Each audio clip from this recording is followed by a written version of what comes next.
volviendo al segundo gobierno de Perón y al plan quinquenal. En el segundo plan quinquenal, Perón, podríamos decir, es un proto-desarrollista, se vuelve más pragmático. Un proto-desarrollista. Proto-desarrollismo para que después veamos qué es lo que es el desarrollismo. Lo que vemos en pleno auge del desarrollismo es el relanzamiento del modelo ISI. En realidad, ¿qué es lo que se buscaba? ¿O qué buscaba Perón? ¿O qué es lo que en su oportunidad después tuvo por objeto Frondizi, con su principal ideólogo que era Rogelio Frigerio? Si el modelo ISI termina teniendo una industria mercado internista y cara por el sesgo antiexportador por tener mercado chico o la falta de un desarrollo previo de la industria de base, ¿cómo relanzo al modelo? A través de un fuerte, agresivo y continuo proceso de inversión en industrias de base. Y ahí relanzó el ISI. Tiene lógica. Absolutamente. Es un poco... Sobre todo en un país que tiene recursos. Porque si fuera Japón, no hay forma de sacar. Acá sí había posibilidad. Claro. Entonces, el segundo plan quinquenal apunta a la producción de industria base, los contratos con la Standard Oil. Y también trabajar sobre el tema de la productividad de los trabajadores. Comienzan a sentarse la gente de la Confederación General Económica, en cabeza de José Bergelbart, que después va a ser ministro de Economía del último gobierno peronista, con los trabajadores, tratando de ver cómo podemos incrementar la productividad de los trabajadores. Que no haya ausentismo, que no haya enfermedades ficticias, que no haya tanta resaca del lunes, que se vuelvan más productivos. O sea, no es la defensa del trabajador, sino la productividad del trabajador. Apunta a la productividad del trabajador, que es un modo de relanzar también el modelo desde el punto de vista del mejoramiento de las relaciones laborales, para mejorar la productividad de los trabajadores industriales. ¿Mediante los sindicatos? Sindicato es el portavoz de esas negociaciones con la otra corporación que es la Confederación General Económica. Porque hoy el sindicato es sinónimo de defensa de los derechos del trabajador. Entonces, en aquella época era un poco como en otros países donde el sindicato atiende a la productividad del trabajador, a la capacitación, productividad. En este caso lo que se advierte... Digamos, las dos cosas son importantes. También, pero en una primera época, los sindicatos, que son creados a semejanza de los sindicatos fascistas europeos. De hecho, Perón toma el modelo sindical del modelo fascista italiano, el Acta del Lavoro, en donde la corporación es la que defiende al trabajador. El fascismo considera que la corporación es un estado natural del hombre, ¿no es cierto? Por lo tanto, el hombre manifiesta sus inquietudes o sus discusiones internas dentro de la corporación.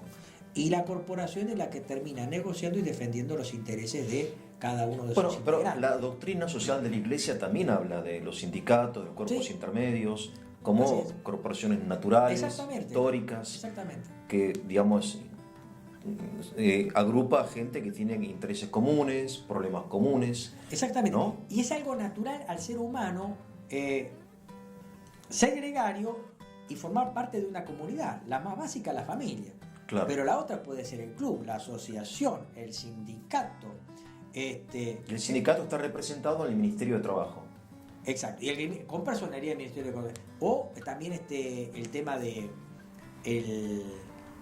de los viejos gremios medievales. Claro, en por donde ejemplo, ¿no? Es decir, que para la ideología fascista, nosotros vemos el tema del fascismo o el corporativismo como algo malo, y hay que tratar de comprenderlo en su historia. Europa viene de las viejas tradiciones medievales de las corporaciones, en donde en una corporación estaba el aprendiz, el oficial y el maestro, que todos producían un producto y todos por ahí podían llegar a tener sus problemas internos que se solucionaban dentro de la corporación, pero la corporación es la que defendía los intereses del... Ahora, el sindicalismo está aceptado ya en todo el mundo, en aquella época también en los países liberales, Estados Unidos, etcétera. Existe el sindicalismo, quizá de otro tipo, pero en Argentina no partidario, pero no sé. Ha quedado el tema ese. El sindicato está identificado con un partido político en Argentina y tiene un proceso de burocratización que impide la democracia interna. Entonces pasa que figura en la Constitución. Está en la Constitución el sindicato. Pero la Constitución dice que debe ser democrático. Exactamente, y es precisamente el problema que tienen los sindicatos en Argentina, que claro. no permiten la democracia interna o las líneas internas. A veces son ficticias esas líneas internas, las crea la misma cúpula, pero muchas veces ocurre que el sindicato se burocratiza y la cúpula ya se aleja de los intereses del delegado de base o del trabajador. Bueno, volviendo al plan quinquenal, digamos, la industria de base, y la tenemos en la Argentina, está ahí. ¿Quiénes son los protagonistas de esta cosa que es maravillosa? Las empresas estatales, yacimientos petrolíferos fiscales, yacimientos carboníferos fiscales, SOMISA, es decir, hay una promoción desde el Estado. ¿La ESMA también? La SOMISA. No, y PASAM también está. La flota mercante argentina. ELMA, claro. La ELMA, exactamente. Es importante porque el tema que no solamente uno podía aprovechar. No teníamos flota mercante nosotros. No. Había privada, claro. Estaba la familia Dodero en su momento, por el tema de transporte de pasajeros, de inmigrantes, pero también de flota de cargas, junto con don Aristóteles Onassis. Pero en realidad el Estado tenía la necesidad de crear una flota local porque las ganancias podían incrementarse no solamente exportando productos, sino también la logística, obviamente. Claro, la logística también genera. Entonces, eso es algo positivo, da buenos resultados. Sí. Bueno, de hecho, Gran Bretaña no solamente pasa a ser la primera potencia industrial del mundo por sus manufacturas, también por su flota. Obviamente. Y detrás de la flota hay otros elementos que también contribuyen. La financiación del comercio exterior, la banca, claro. El seguro y el reaseguro. Claro. Gran Bretaña es todo eso. Claro. Que contribuye también a la creación del imperio. Y entonces el modelo es relanzado, pero bueno, viene el golpe del 55. ¿Provocado por?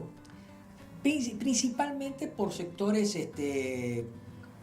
reaccionarios al peronismo. Ahí tenemos liberales, gente concentrada del campo, industriales monopólicos de las transnacionales.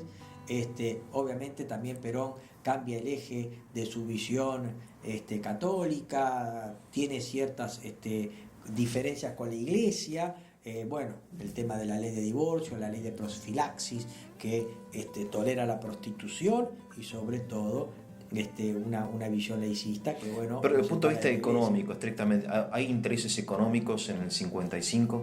Principalmente el sector del campo concentrado, la industria, el capital concentrado transnacionalizado, es el sector que...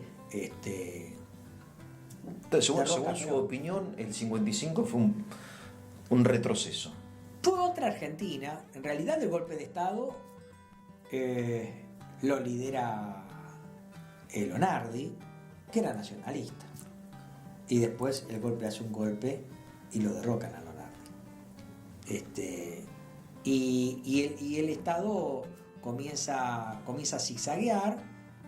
Podemos decir que todo el periodo que va, que no es muy largo tampoco, del 55 hasta Frondizi, no es un periodo muy largo, es de una política económica por ahí zigzagueante, pero que no logra generar un cambio abrupto de la política económica que se venía desarrollando desde 1930 con el modelo Visio o desde... O sea, continúa la política peronista. Podemos decir que en líneas generales... De hecho, creo que la Constitución la Constitución... los derechos del trabajador, etcétera, sí, los derechos sociales en realidad, son de aquella época. El socialismo dicta una Constitución nacional que la de 1949 es derogada por un decreto, una aberración jurídica. Se convoca a una asamblea constituyente que reforma la Constitución, que es la famosa reforma de 1957, que vuelve a la Constitución clásica liberal de 1853, pero agrega o deja un apéndice que es el artículo 14 bis, donde consagra, por ejemplo, el derecho de huelga, la asociación sindical, la distribución de las ganancias de las empresas, tema de la previsión social, y esos derechos de nueva generación a favor de las clases trabajadoras o de bajas rentas. Y ahí sí viene Frondizi. Frondizi tiene a su lado un gran ideólogo que era Rogelio Frigerio, Rogelio Frigerio en su juventud era estalinista, inclusive escribía en una revista revolucionaria que se llamaba Insurrexit, y él veía el modelo estalinista como para aplicar en el país. Pero el modelo estalinista tuvo la precaución, a través de su planificación del desarrollo económico con los planes quinquenales, del desarrollo previo de la industria de base y después el modelo de industrialización sencilla. Acá habíamos hecho las cosas al revés. Estábamos con un modelo de industria sencilla y faltaba la industria de base. Por lo tanto, lo que dejó interrumpido el segundo plan quinquenal con ese Perón protodesarrollista lo vemos plenamente expandido con el desarrollismo de Frondizi y Frigerio, que en realidad lo que hace es un fuerte impulso, un agresivo impulso de la llamada industria de base: carbón, hierro, acero, petróleo, petroquímica, grandes inversiones, aún con la participación del capital extranjero, con un terrible gran pragmatismo. Frondizi viene con determinadas ideas muy de izquierda, se da vuelta, de hecho escribe Petróleo y Política, que tiene una visión muy socialista del tema, y se vuelve muy pragmático, y a partir de esas inversiones el modelo se relanza. Obviamente que esas inversiones tardaron en madurar, Frondizi es derrocado, pero en donde se ve el relanzamiento del modelo ISI es en las administraciones que sucedieron a Frondizi, principalmente durante la administración Ilia y la administración de Onganía, en donde el país tiene muy buena performance económica, crece bien, tiene una muy buena distribución del ingreso, es la época de oro de la universidad, el 65% de la población era de clase media, casi sin inflación, y podemos decir que eso es una época virtuosa de la economía argentina.